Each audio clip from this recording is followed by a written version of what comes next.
Hey friends, in this JavaScript tutorial, we learn how to find the lowest number in an array.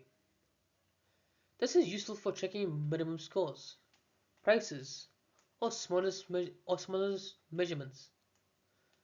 We'll use the built-in Math.min function combined with apply to handle arrays.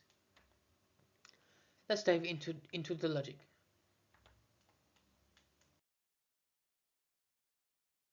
Our goal is simple. Given a list of numbers, we want to return the smallest one. It could be used to find the cheapest item, coldest temperature, or lowest scores. Let's look at the code to make this happen.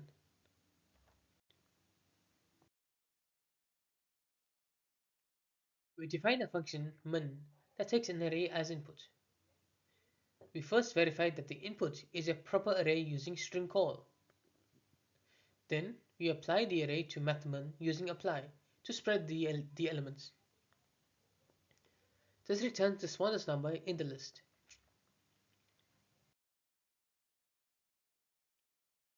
The apply method lets us pass an array as separate arguments.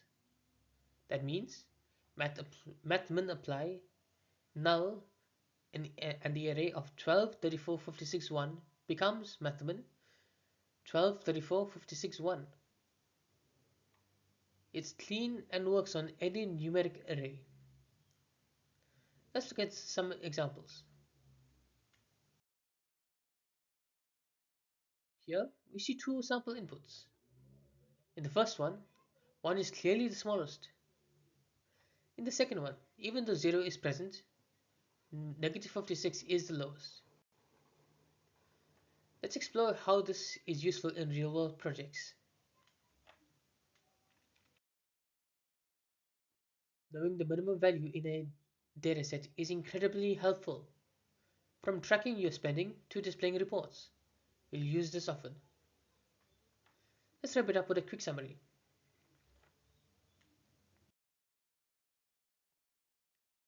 We built a simple but powerful function using Math.min and apply. It is flexible, efficient, and works for any numeric array. Try it out in your next data-driven project. Thank you for watching. If you enjoyed this video, please make sure to like, share, and subscribe for more JavaScript tutorials. I'll see you in the next one.